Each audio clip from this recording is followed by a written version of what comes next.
Hello and welcome to the Other Kind of Doctor podcast. My name is Gemma. And my name is Gaia, and we are both on the journey of gaining a PhD.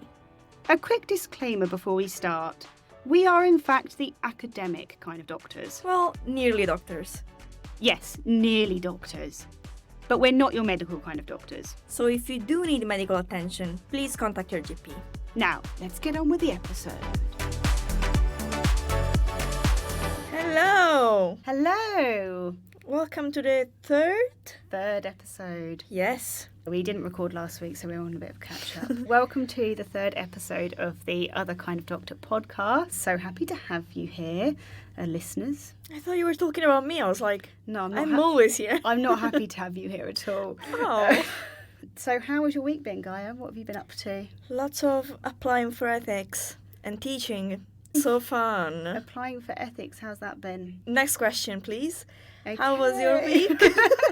My week has felt really long, and it's only Thursday when we're recording this. I had just had my upgrade, as in about 2 seconds ago, came from having my upgrade to the podcast studio. For those of you who don't know, an upgrade is where about halfway through your PhD, you're not actually studying for a PhD until you've had your upgrade. It's like almost like an oral examination, but it's a bit less scary than that. It's like a meeting to check, Less formal. Less formal. It's to check your progress and to check you're on track to complete your PhD within the funding, and just to check if there's any issues or obstacles and things. So I just had mine, and I passed. Woohoo! Woohoo! So Against every expectation. I'm joking. obviously, and I've also been marking this week, or I just finished marking. How was that? Brilliant, loved it. Right, so what's the topic this week? So it actually leads on from your teaching and my marking, because this week we're talking about teaching. We're talking about teaching in our PhD and teaching as a PhD student. Yeah, we are fairly not new to teaching because we're on a GTA contract. What that means is graduate teaching associate. So we're on a 60% PhD, 40% GTA contract, so we teach a lot. Yeah, we tend to teach more than a typical PhD student, so we kind of feel qualified to talk about teaching during a PhD. But teaching during your PhD is quite a common role to have alongside your PhD. It's also quite good because you can earn a bit of extra money and also get teaching experience. And so what does teaching look like as a PhD student, Gaia? I don't know what it looks like in other departments. Well, we kind of do, but so much. It's just so much. So we do workshops for undergrads. We do running seminars. Some PhD students also give lectures if they're lucky. Workshops might also be like demonstrations, so like in biology and like more sciencey subjects, like in labs they might demonstrate how to run a specific experiment. With your little lab coat, we always see them. Yeah, with a nice little cute lab coat. We do a lot of marking. Oh, so much marking. Well, I think me and Gaia actually do more marking than typical GTA, but you might do about 1 or 2 batches a year of marking. It's fun, actually, until it becomes too much. And I think as well, teaching or education, this is what we were talking to our director of education in the psychology department last week, actually. Hello, Victoria. Hello, Victoria, if you're listening. I don't think she would be listening. She better be. She's got much better things to do than listen to us. But she was making a really good point that teaching isn't just about physical teaching, giving lectures and things. It's about education and advocating for education within the higher education setting. So that might be engaging in pedagogic research, attending seminars related to teaching, outreach, scholarship, which could be things like doing a podcast, disseminating teaching information and things like that. Yeah, so not just strictly teaching and marking. No, you're also attending like workshops, like the teaching one we did last week, which was really good. It was about teaching-focused careers in academia, which was really interesting. We also go to department board meetings, so we get to know how the department runs. We go to school board meetings as well, which actually is really interesting. If you are like a GTA or a TA and you've been invited, it is quite useful to go to, I think, because you get to understand the broad context of why you're teaching. It gives you more of an idea of what's going on in general. Yeah. and where things are going, like the strategy, what might happen next year, how things are changing. And that also can help inform your teaching as well. So when students ask you really random questions, you can kind of answer them. If they ask you about something that you have no idea about. What about qualifications? What qualifications do you have to teach? I have done Instill. Instill, I think, is just Royal Holloway, but other universities might call it something different. Okay, so at Royal Holloway, when you start teaching, you do Instill, which is like a course on how to teach, basically. You attend many seminars, and then you have to do your little portfolio that you will submit. And then at the end of it, if you're lucky, you'll get to be... Not if you're lucky. if you're good, you get to be Associate Fellow of Higher Education something. Association, I think. HEA, whatever that stands for. So when you start teaching, so mostly teaching associates and PhD students become the Associate Fellow of the HEA, which is at the bottom level of the teaching qualification. So you're kind of assessed on things like delivering a workshop or running small group teaching, diversity, and you have to do a reflection log about how you've done all of these things. It's really interesting, and I actually learned quite a lot. And you felt like doing a coursework while in your PhD, which made me feel so... Yeah, and it was nice. I enjoyed it, and actually got to learn about teaching in other departments as well and how that's run. Once you finish your PhD, you can continue on your teaching qualifications, which I think you do have to do when you become a lecturer or a postdoctoral teaching associate or teaching fellow. You can gain fellowship or senior fellowship of the HEA by doing the next qualification, which is at Royal Holloway called Capital, but other universities might call it something else. How was your start of teaching? How did you feel when you started teaching? I found teaching quite daunting, surprisingly. No one does. No one does. I had done some kind of tutoring in the past, like one-to-one, but to get up in front of a seminar and deliver a seminar in front of 30 to 40 undergrads staring at you and you're expected to know what you're talking about was really scary for me. I was straight out of my undergrad as well, so I'd only just graduated, so I felt like such an imposter because I was like, hang on, I was an undergrad a few months ago and now I'm expected to teach undergrads. I mean, they were first year undergrads, so it was, I knew everything, but it was, that confidence wasn't there. I felt like I didn't know enough. I actually asked another lab tutor, which actually was a really good thing to do, and it did kind of settle my nerves. There was someone teaching the same class before me, and I said, do you mind if I just sit in your lab class and watch you do the teaching so I can see how you run things? That's really cute and also a really good idea. Yeah. So I shadowed him for his session. I prepped so much. Oh my God, so much. That first lab class, I prepped so much, almost too much. I got so stressed. And it did go well, probably, but the class I had was just really quiet.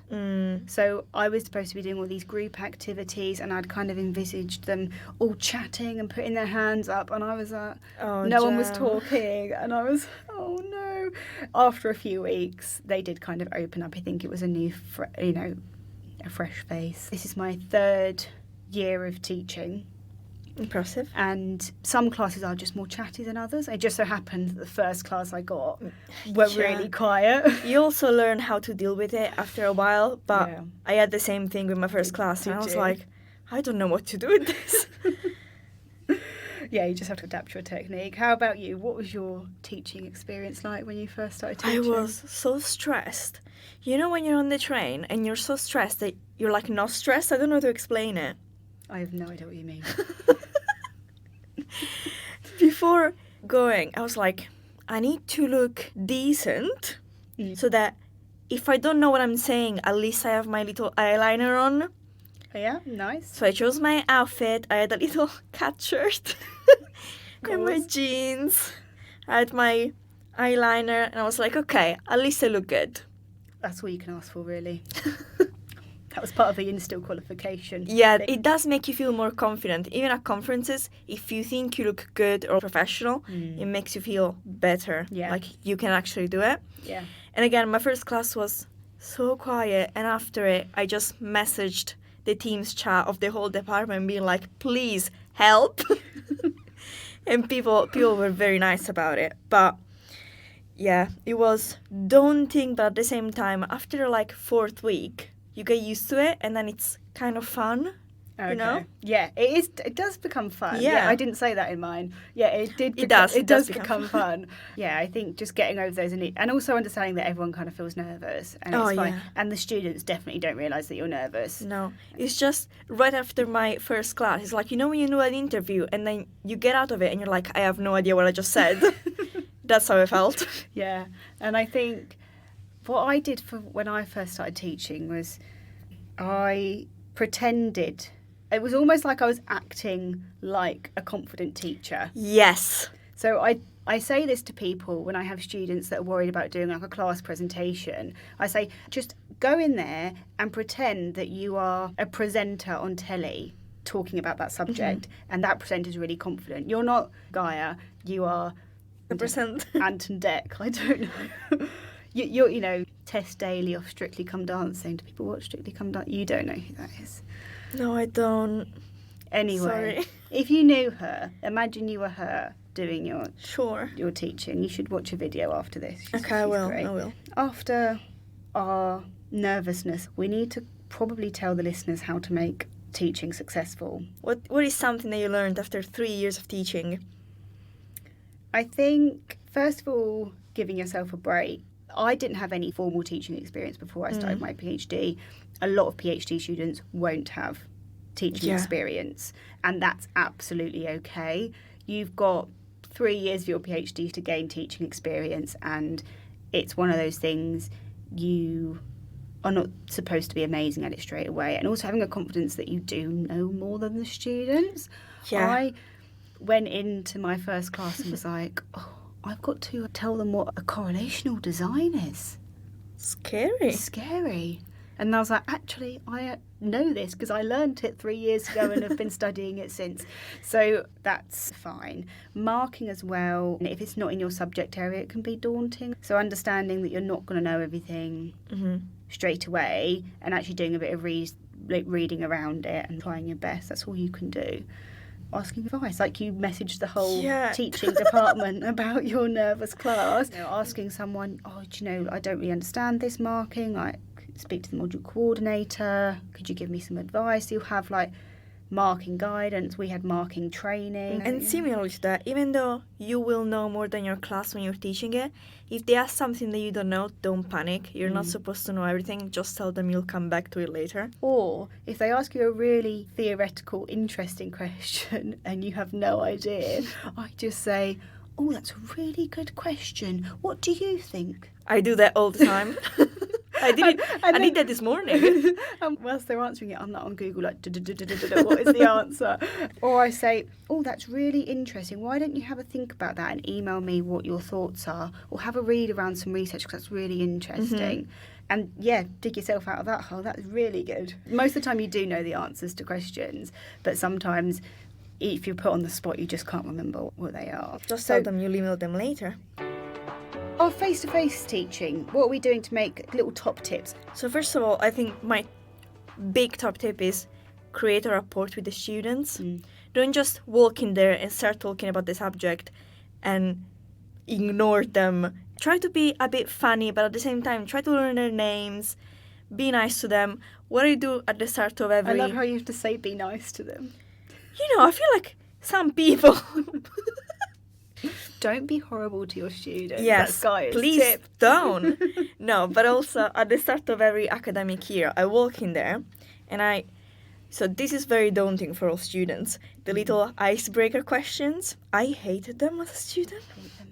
So what I do now, because I hated them, and I know they'll hate them, instead of like pointing at them and asking them, tell me a fun fact about you right now, I just do a little Menti and ask them fun questions. The one last year was, do you think Rachel and Ross from Friends were on a break? Yes or no?